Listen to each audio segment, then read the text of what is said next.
Hello everyone. आज के video में हम लोग पढ़ेंगे कि अगर कोई गिवन इलेक्ट्रिक फील्ड हो, मतलब इलेक्ट्रिक फील्ड अगर दिया गया हो और इस इलेक्ट्रिक फील्ड में एक पॉइंट से दूसरे पॉइंट तक अगर जाना हो तो जाने पर इलेक्ट्रिक पोटेंशियल में कितना चेंज होगा, इस चेंज का कैलकुलेशन हम लोगों को करना है। तो आइए देखते हैं हम लोग कैसे कैलकुलेशन करेंगे। सबसे पहले यहां एक इलेक्ट्रिक फील्ड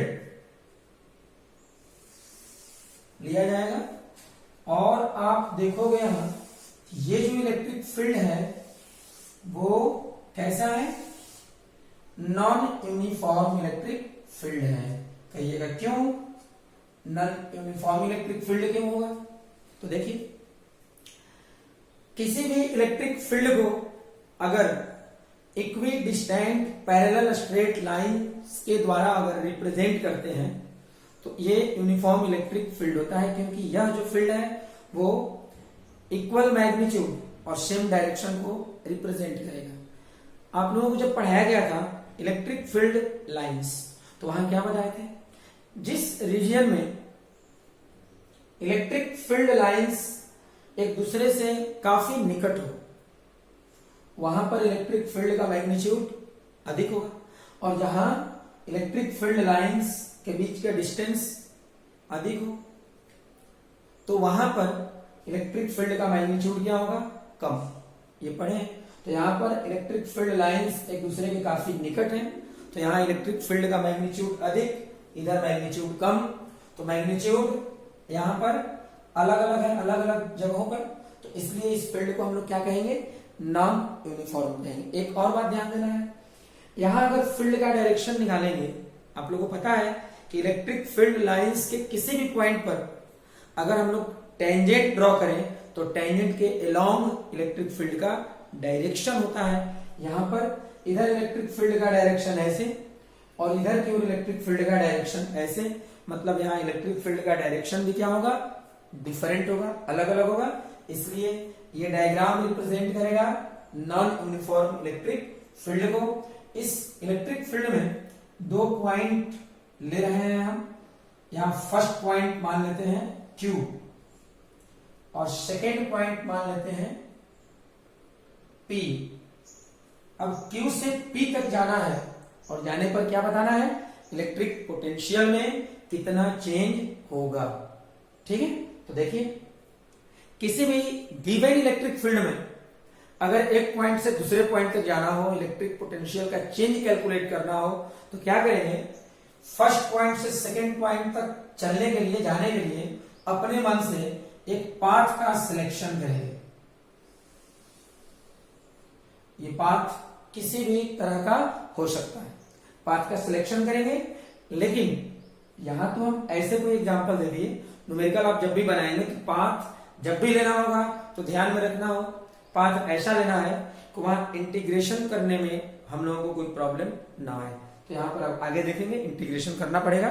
तो देखिए, अब एक पॉजिटिव टेस्ट चार्ज लेंगे और Q पॉइंट से P पॉइंट तक लेकर जाएंगे हम लोग, और यहां जब पहुंचे positive test charge Q naught को लेकर, तो इस पॉइंट पर इलेक्ट्रिक फील्ड का डायरेक्शन, ये इलेक्ट्रिक फील्ड लाइन है, टेंजेंट के अलोंग इलेक्ट्रिक फील्ड का डायरेक्शन होगा यहां। और आप जानते हैं पॉजिटिव चार्ज पर इलेक्ट्रिक फील्ड के द्वारा लगने वाले फोर्स का डायरेक्शन किधर होता है, इलेक्ट्रिक फील्ड के डायरेक्शन में। तो ये जो इलेक्ट्रिक फील्ड है पॉजिटिव टेस्ट चार्ज पर इलेक्ट्रिक फोर्स एक्सर्ट करेगा फील्ड के डायरेक्शन में, यहां इलेक्ट्रिक फोर्स Fe वेक्टर, और ये होगा Q not into E vector. यहां हो गया Q not into E vector. अब क्या करेंगे, तो देखिए, अब इलेक्ट्रिक फील्ड अगर नॉन यूनिफॉर्म है तो इलेक्ट्रिक फोर्स भी क्या होगा, नॉन यूनिफॉर्म होगा।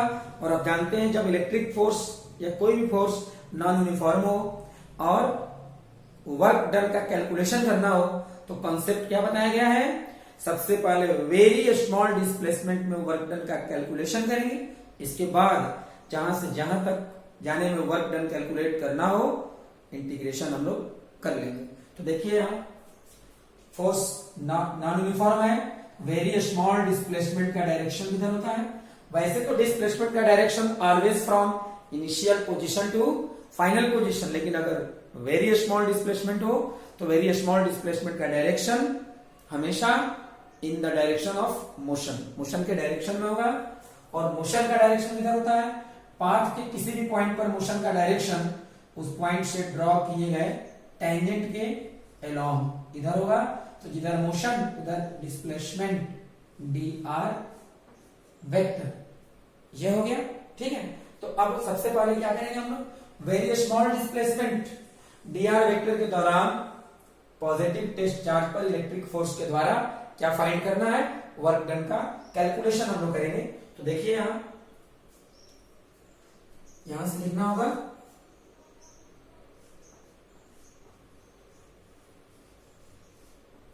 हियर। तो देखेंगे यहां work done by the electric force in a very small displacement d are vector, और ये डिस्प्लेसमेंट किसका है, positive test charge Q naught का है, डिस्प्लेसमेंट वेरी स्मॉल। तो work done by the electric force भी वेरी स्मॉल होगा, और कितना होगा, फोर्स और डिस्प्लेसमेंट का स्केलर प्रोडक्ट हम लोग यहां फाइंड करेंगे। तो देखिए डी डब्ल्यू ई। अब बताइए, आप लोग तो पढ़े हैं कि जैसे टेस्ट चार्ज है उसको एक जगह से अगर दूसरे जगह ले जाएंगे तो क्या होगा, कॉन्फ़िगरेशन चेंज होगा। और जब कॉन्फ़िगरेशन चेंज होगा तो कॉन्फ़िगरेशन चेंज के दौरान इलेक्ट्रिक फोर्स के द्वारा जितना वर्क डन होगा उसका निगेटिव इलेक्ट्रिक पोटेंशियल एनर्जी के चेंज के बराबर होता है। ऐसे फॉर्मूला आप लोग पढ़े हुए हैं।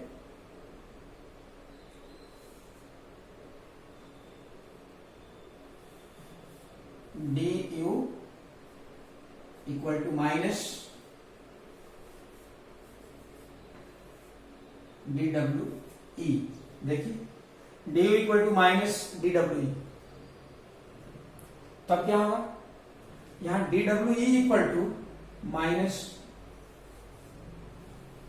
डी यू और F E equal to Q naught into E vector dot D R vector complete. और इसके बाद अभी पिछले क्लास में लास्ट वीडियो में आप लोगों को बताया गया था कि इलेक्ट्रिक फील्ड में अगर एक जगह से दूसरे जगह जाएं किसी चार्ज को लेकर, पॉइंट चार्ज को लेकर, तो इलेक्ट्रिक पोटेंशियल एनर्जी का चेंज कैसे फाइंड करते हैं। सबसे पहले इलेक्ट्रिक पोटेंशियल का चेंज फाइंड करेंगे और उसमें चार्ज का मल्टीप्लाई कर देंगे तो इलेक्ट्रिक पोटेंशियल एनर्जी का चेंज का कैलकुलेशन होगा। मतलब फॉर्मूला इस तरह से बनेगा,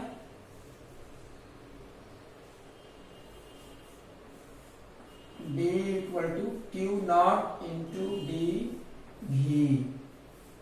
ठीक है, और फिर क्या करेंगे यहां, minus Q naught into D V, Q naught into E vector dot D R vector cancel. तब क्या होगा यहां, D V equal to minus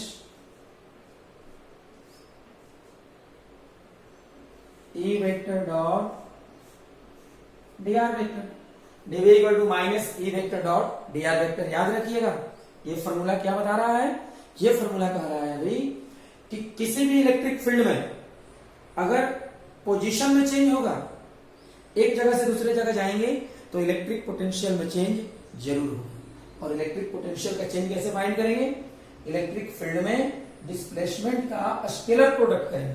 कौन प्रोडक्ट, स्केलर प्रोडक्ट, और फिर उसका negative change in electric potential के इक्वल हो जाएगा। यहां ये फॉर्मूला याद रखना है आप लोगों को। और यहां D V equal to minus A vector का mod into D R vector का mod into cos theta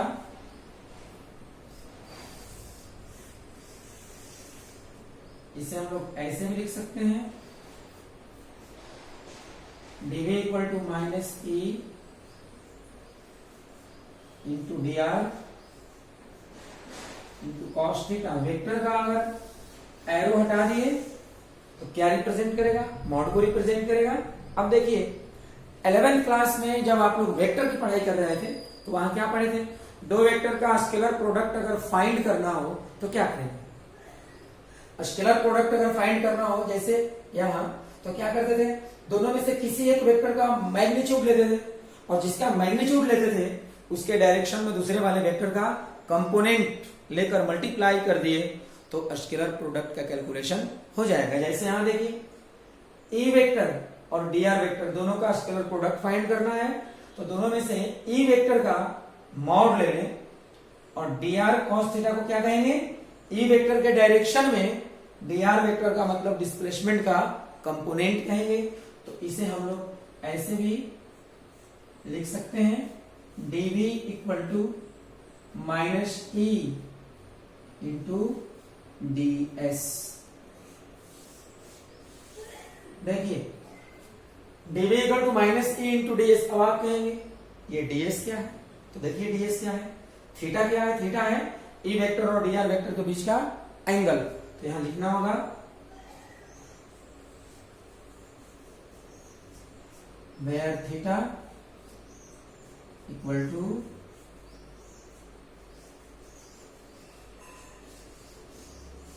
the angle between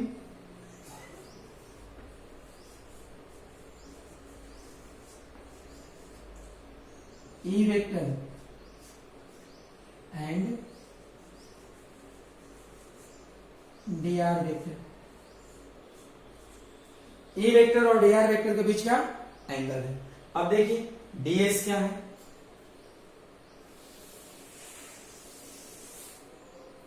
यहां लिखना होगा ds equal to d are vector का मॉड इंटू कॉस थीटा और हम लोग ऐसे लिख सकते हैं D R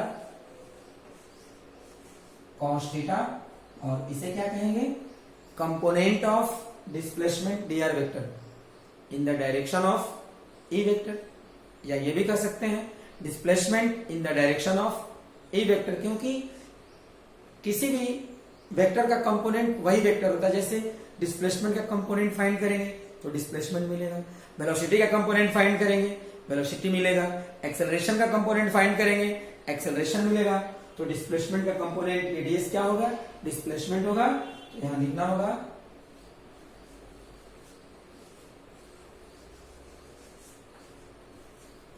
the component of dr vector in the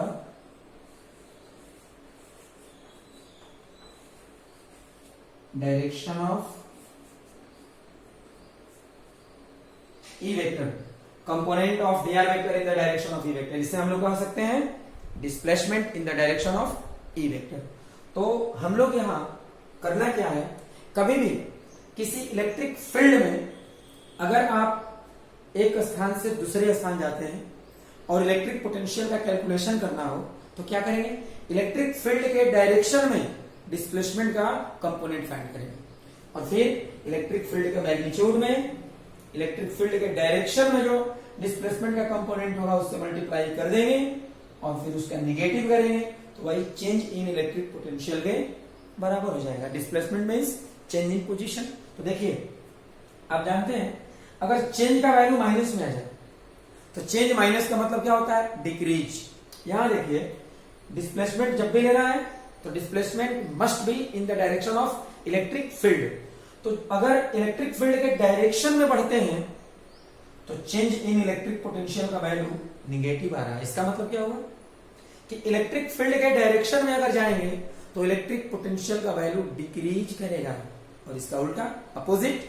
अगर इलेक्ट्रिक फील्ड के अपोजिट जाएंगे तो इलेक्ट्रिक फील्ड का इलेक्ट्रिक पोटेंशियल का वैल्यू इंक्रीज करेगा। याद रखना है, इलेक्ट्रिक फील्ड के डायरेक्शन में इलेक्ट्रिक पोटेंशियल डिक्रीज करता है और इलेक्ट्रिक फील्ड के अपोजिट डायरेक्शन में इलेक्ट्रिक पोटेंशियल इंक्रीज करता है।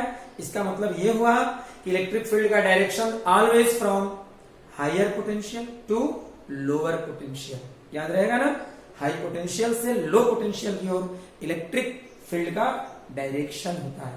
तो अभी हम लोग क्या किए, वेरी स्मॉल डिस्प्लेसमेंट में चेंज इन इलेक्ट्रिक पोटेंशियल का कैलकुलेशन किए। अब क्या करेंगे, अब total change in electric potential in going from the point Q to the point P।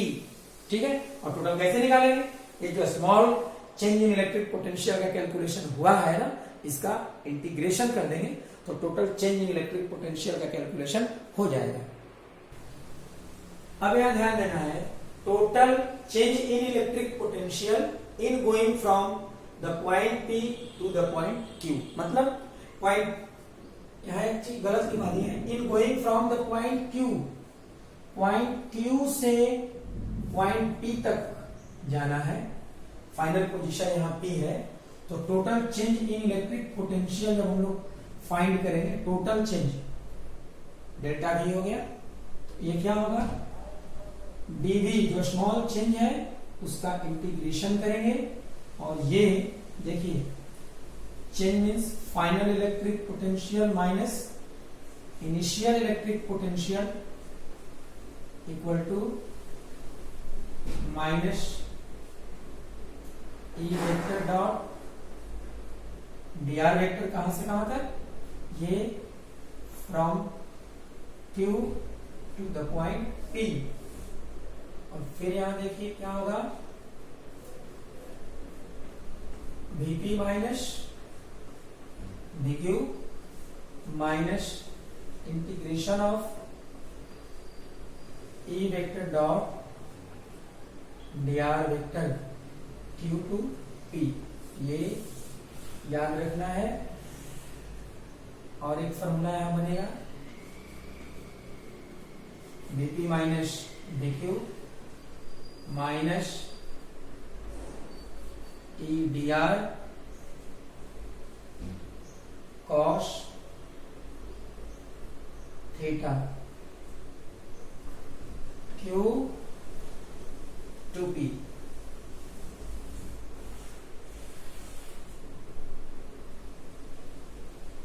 ठीक है, यहां minus A into D R into cos theta from Q to P, ये आप लोगों को याद रखना है। तो कॉन्सेप्ट क्या सीखे, कभी भी किसी गिवन इलेक्ट्रिक फील्ड में एक पॉइंट से दूसरे पॉइंट तक जाना हो, इलेक्ट्रिक पोटेंशियल का टोटल चेंज फाइंड करना हो, तो पहले वेरी स्मॉल डिस्प्लेसमेंट में चेंज का कैलकुलेशन करेंगे, फिर इंटीग्रेशन कर देंगे तो total change in electric potential का कैलकुलेशन हो जाएगा। अब अगर हम लोग मान लें कि किसी गिवन इलेक्ट्रिक फील्ड में किसी पॉइंट पर इलेक्ट्रिक पोटेंशियल का कैलकुलेशन करना हो, तब कैसे करेंगे, तो देखिए कहीं भी इलेक्ट्रिक फील्ड अगर ऑलरेडी दिया गया हो, पहले से दिया गया हो, और उस इलेक्ट्रिक फील्ड में किसी पॉइंट पर इलेक्ट्रिक पोटेंशियल का कैलकुलेशन करना हो, तो करना क्या है, हम लोग इसी फॉर्मूला का वहां भी यूज करेंगे। लेकिन उसमें क्या करना है कि जो इनिशियल पॉइंट है Q, इसे मानेंगे इंफिनिटी पर। पॉइंट अगर इंफिनिटी पर हो तो वहां इलेक्ट्रिक पोटेंशियल एनर्जी को भी जीरो माना जाता है, और इसलिए इलेक्ट्रिक पोटेंशियल का वैल्यू भी वहां क्या मानेंगे, जीरो मानेंगे। और जिस पॉइंट पर इलेक्ट्रिक पोटेंशियल का कैलकुलेशन करना है उसे मान लेंगे पॉइंट P, और वहां पर इलेक्ट्रिक पोटेंशियल मान लिया जाएगा V। जैसे हम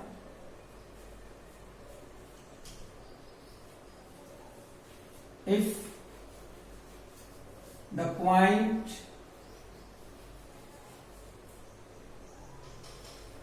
Q, पॉइंट Q को कहां लें, is taken as taken at infinity,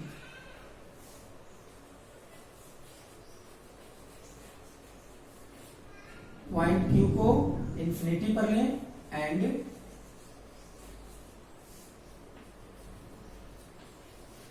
the electric potential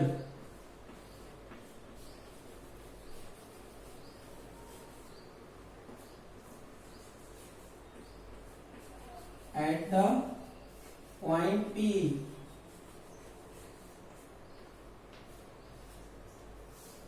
is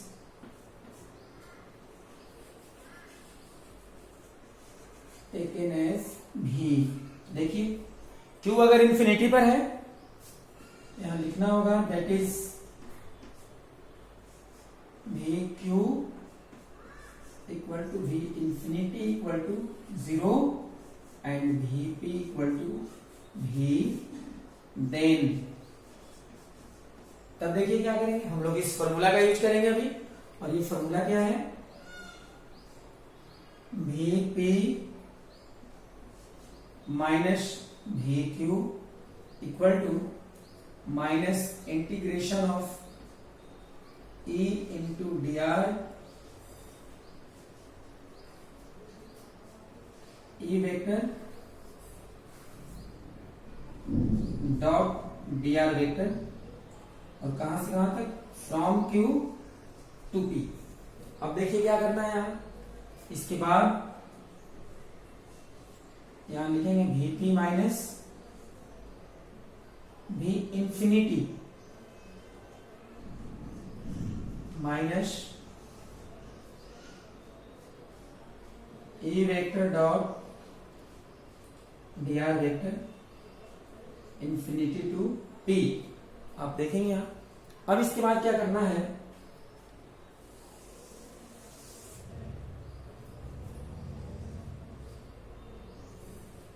Vp minus 0, क्योंकि V इंफिनिटी इक्वल टू क्या है, 0 है, और ये होगा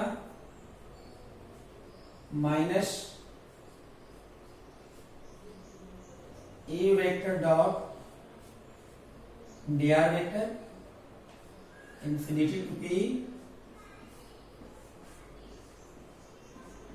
Vp equal to minus E vector dot D R vector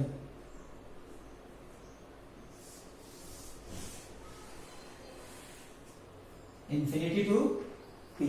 तो कभी भी अगर इलेक्ट्रिक फील्ड में किसी पॉइंट पर इलेक्ट्रिक पोटेंशियल का कैलकुलेशन करना हो, Vp की जगह पर केवल V हम लोग मान सकते हैं।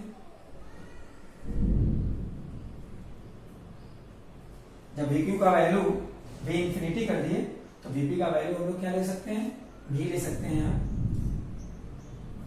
V minus 0। तो किसी पॉइंट पर इलेक्ट्रिक पोटेंशियल का कैलकुलेशन करना हो तो क्या करेंगे, इनिशियल पॉइंट को मानेंगे इंफिनिटी पर, और जिस पॉइंट पर इलेक्ट्रिक पोटेंशियल का कैलकुलेशन करना है इंफिनिटी से वहां तक आएंगे, उस पॉइंट को P मान लेंगे, और फिर E vector dot D R vector का इंटीग्रेशन करेंगे। पहले E vector dot D R vector calculate करेंगे, फिर इंटीग्रेशन करेंगे कहां से कहां तक, from infinity to the point P, और फिर उसका निगेटिव करेंगे तो इलेक्ट्रिक पोटेंशियल के वैल्यू का कैलकुलेशन हो जाएगा। आप इसे ऐसे भी लिख सकते हैं,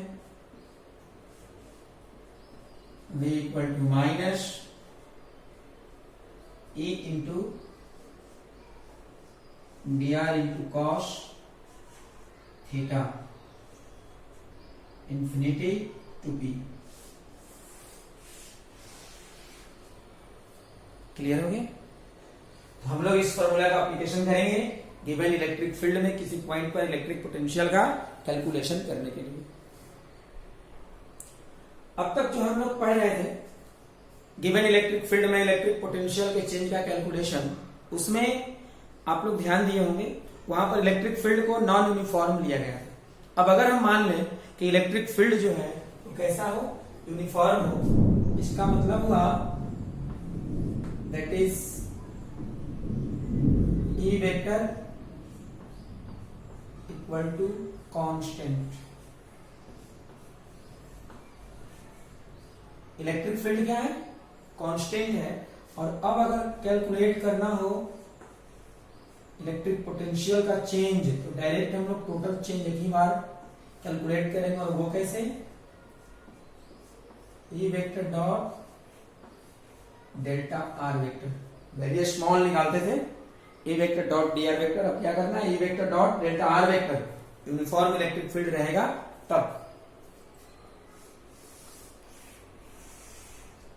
और इसे कैसे लिखना है, delta V equal to minus E into delta are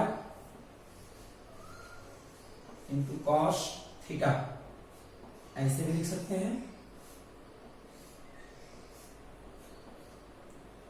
और delta V equal to minus ई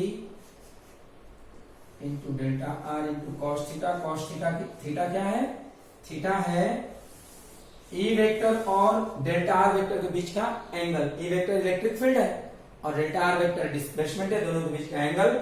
और इसे हम लोग ऐसे भी लिख सकते हैं,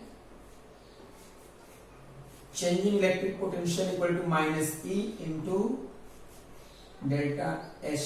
अब ये डेल्टा एस क्या है, तो देखिए ई वेक्टर और डेल्टा आर वेक्टर दोनों का स्केलर प्रोडक्ट जब हम लोग फाइंड करेंगे तो इलेक्ट्रिक फील्ड का मॉड लेंगे, और इलेक्ट्रिक फील्ड का जब मॉड लेंगे तो उसी के डायरेक्शन में डिस्प्लेसमेंट का कंपोनेंट है डेल्टा आर कॉस थीटा। यहां लिखना होगा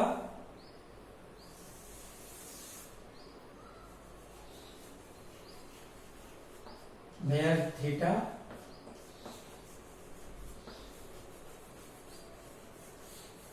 the angle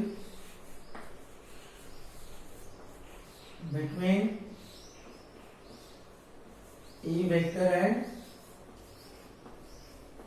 delta R vector and delta S equal to delta R cos theta। तो इसे क्या कहेंगे, the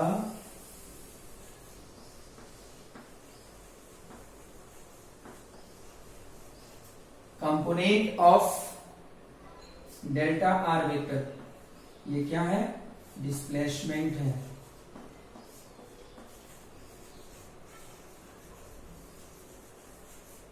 और किधर होगा,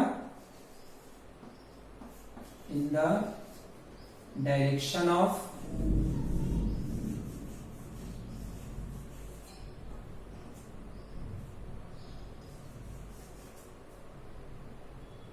ई वेक्टर। ई वेक्टर के डायरेक्शन में डेल्टा आर वेक्टर का कंपोनेंट, तो इलेक्ट्रिक फील्ड के डायरेक्शन में डिस्प्लेसमेंट का कंपोनेंट है। अब इसके बाद थीटा डेल्टा एस, और फिर अब एक और कंडीशन पढ़ेंगे हम लोग। मान लें कि किसी इलेक्ट्रिक फील्ड में, इलेक्ट्रिक फील्ड के डायरेक्शन के परपेंडिकुलर अगर मोशन हो, मतलब अगर हम मूव करें, पोजीशन में चेंज हो, लेकिन किधर हो, इलेक्ट्रिक फील्ड के डायरेक्शन के परपेंडिकुलर, तब क्या होगा, यहां पर if one goes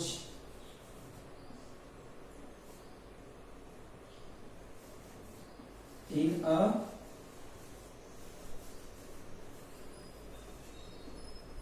direction perpendicular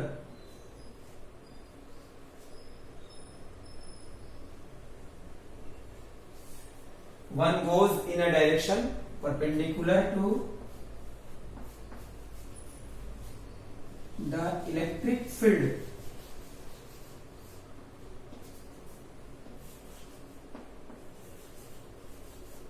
देखिए अगर कोई इलेक्ट्रिक फील्ड के डायरेक्शन में के परपेंडिकुलर अगर मूव करे तो इसका मतलब हुआ कि डिस्प्लेसमेंट का डायरेक्शन और इलेक्ट्रिक फील्ड का डायरेक्शन दोनों एक दूसरे के क्या होंगे, परपेंडिकुलर होंगे। तो ऐसे कंडीशन में थीटा इक्वल टू 90 डिग्री, ध्यान दीजिएगा थीटा का वैल्यू कितना होगा, 90 डिग्री होगा। और तब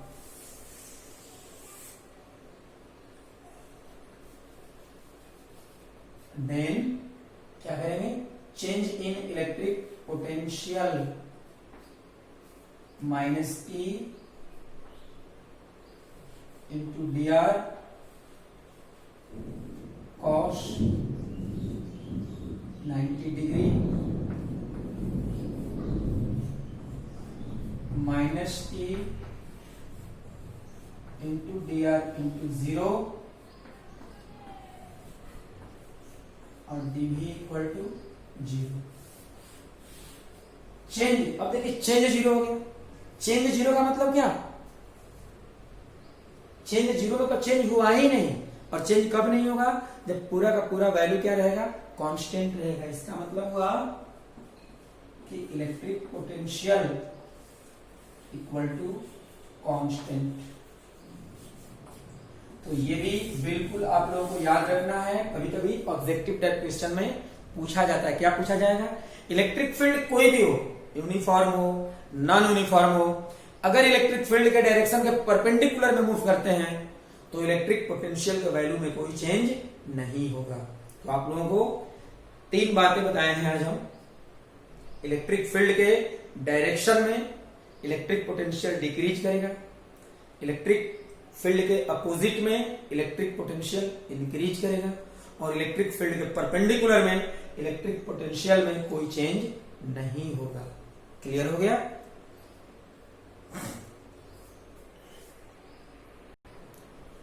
अब यहां एक एग्जांपल दे रहे हैं, इस टॉपिक को समझिएगा आप लोग। मान लीजिए यहां कोई यूनिफॉर्म इलेक्ट्रिक फील्ड है, यूनिफॉर्म इलेक्ट्रिक फील्ड,